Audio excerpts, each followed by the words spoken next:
I want to ask you, మిమ్మల్ని అడగాలనుకుంటా ఉన్నాను. are you reading the Bible systematically every day, morning and evening? మీరు మీ యొక్క Bible ప్రతిరోజు కూడా క్రమముగా ఉదయము సాయంకాలమున చదువుతా So ఉన్నారా? it is good. Make it as a practice to seriously and systematically read the Bible prayerfully on your knees every day, morning and evening. కాబట్టి క్రమముగా ప్రతిరోజు కూడా ఉదయమున సాయంకాలమున మోకాళ్ళ మీద మీ యొక్క బైబిల్ను క్రమముగా చదవండి. It will be a source of strength for you. అది మీకు ఎంతో బలంగా ఉంటుంది. When you read, when I said systematically, మీరు క్రమముగా చదువుట అంటే morning you should read one chapter at least from the Old Testament, and evening it should be from the New Testament. ఉదయమున పాత నిబంధన నుంచి ఒక అధ్యాయము, సాయంకాలమున క్రొత్త నిబంధన నుంచి ఒక అధ్యాయం చదవాలి. And also you should read a psalm every day. అంత మాత్రమే కాదు కానీ ప్రతిరోజు కూడా ఒక కీర్తన చదవాలి.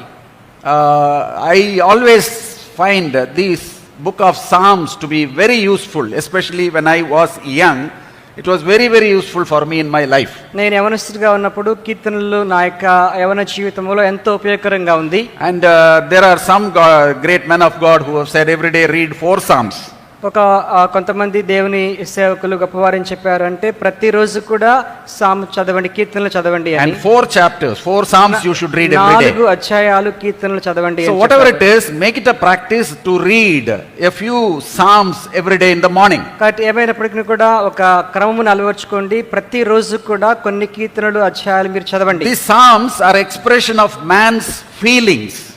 ఈ యొక్క కీర్తనలు మనుష్యుని యొక్క భావోద్రేకములను అవి వ్యతిరేకిస్తా ఉన్నాయి. And when you read these Psalms, you will feel as if you are also in the same situation. మీరు కీర్తనలు చదువుతున్నప్పుడు మీరు కూడా అదే పరిస్థితిలో గుండా వెళ్తున్నారు అని మీకు భావన కలుగుతా That will ఉంటుంది. be a source of great strength and encouragement for you. కాబట్టి మీకు ఆ విధముగా అది ఒక గొప్ప బలముగా ప్రోత్సాహకరంగా ఉంటుంది. Because many times as young people, even as elderly people, we think we are the only ones having some problems in our life. అనేక సార్లు యవనస్తులుగా పెద్దవారిగా మనం అనుకుంటాం మనకి మాత్రమే ప్రాబ్లమ్స్, సమస్యలు ఉన్నాయి. Only I have problem, all others everything is fine. నాకు మాత్రమే సమస్యలు ఉన్నాయి, మిగిలిన వారందరూ కూడా బాగున్నారు It అనుకుంటాం. is not so. అలా కాదు. Everyone who is born into this world, they are born unto trouble.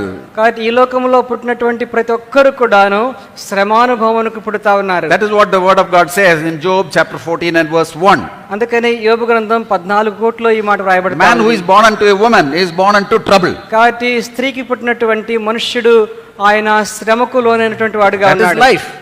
So that is life and we have to face that life. కాబట్టి అది ఈ యొక్క జీవితం, కాబట్టి ఆ యొక్క జీవితాన్ని మనము మరి దానిని అనుభవించాలి. So we have to go through all these problems. కాబట్టి వంటిలో గుండా మనము వెళ్ళేటువంటి వారిగా The Psalms ఉండాలి. will help you. కాబట్టి కీర్తనలు మనకు ఎంతో So you సహాయకరంగా decide how many Psalms you will read every day. కాబట్టి మీరు మీ యొక్క దాన్ని బట్టి మీరు కీర్తనలు ప్రతిరోజు కూడా చదవాలి. And also you should read one chapter of Proverbs every day. ప్రతిరోజు కూడా సామెతల గ్రంథంలో ఒక అధ్యాయం చదవాలి. They are words of wisdom for you.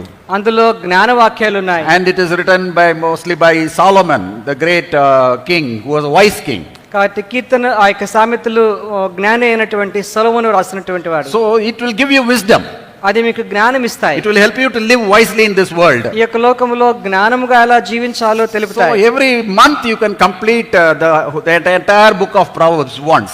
ప్రతి మాసములో కూడాను మరి సామెతల పుస్తకం మొత్తం కూడా ఒకసారి చదవచ్చు. So you can complete that 31 days or 30 days. You can complete 31 chapters in Proverbs. 31 దినాలలో సామెతలు మొత్తం కూడా చదవచ్చు. So I tell you this to read one chapter from the Old Testament in the morning and night, New Testament, one Psalm and one chapter of Proverbs.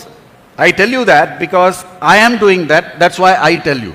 నేను ఎందుకు చెప్తున్నానంటే నేను కూడా మరి ఉదయమున ఒక అధ్యాయము పాత నిబంధన, సాయంకాలమున ఒక అధ్యాయం క్రొత్త నిబంధన, ఒక కీర్తనలు, ఒక సామెతలు ఎందుకు చదవాలని చెప్తున్నానంటే నేను కూడా అదే ప్రకారం చేస్తా ఉన్నాను. Because I follow, I should tell what I practice. That's why I am telling you. నేను ఏదైతే చేస్తా ఉన్నానో దానిని మీరు కూడా చేయాలని నేను మీకు చెప్తా ఉన్నాను. So but you can go more than that. అయితే మీరు దానికంటే ఎక్కువగా చేయొచ్చు. I feel that you should read Psalms little more, a few more chapters every day. నేనేమనుకుంటానంటే కీర్తనలు ఇంకా ఎక్కువగా మీరు చదవచ్చు. So even 5 chapters, 5 Psalms you can read. ఆ దినానికి 5 అధ్యాయాలు కూడా మీరు చదవచ్చు. So it will help you definitely. తప్పకుండా మీకు అది సహాయకరంగా ఉంటుంది. So read the book of Psalms. కాబట్టి కీర్తనల పుస్తకాన్ని So read చదవండి. systematically, seriously, prayerfully the word of God. It will help you. ఎంతో క్రమముగా ప్రార్థనా పూర్వకముగా మరి కీర్తనలు మీరు చదవండి, అది మీకు ఎంతో సహాయకరంగా So ఉంటుంది. make a decision today ఒక how నిర్ణయం you will ఈ దినం spend time with the తీసుకోండి. word of God. ఎలా మీరు దేవుని యొక్క వాక్యంతో గడబోతుంటున్నారు So